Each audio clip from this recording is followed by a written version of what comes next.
The concert by Ozzy Osbourne was sold out long before the controversy broke about killing puppies as part of the act. 12,000 people spent an average of $10 apiece to hear a rock and roll band. That does put on a theatrical show, but these kids had not paid to be part of dead puppies or bat's head eating.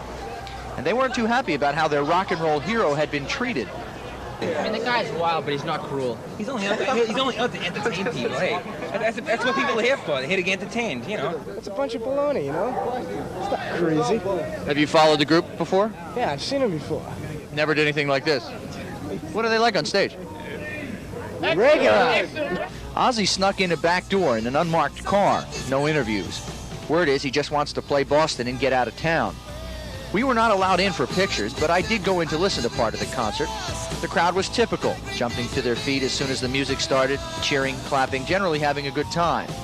Through the first few numbers, at least, there was no trouble. The only thing resembling an animal was a rubber chicken that was tossed onto the stage. Ozzy completely ignored it.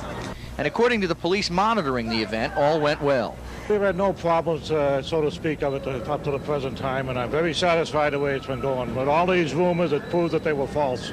To put this event in perspective, earlier this week some rumors made their way into the media about dead puppies that got a lot of people upset, but which had no basis in fact. That's the controversy about the concert itself.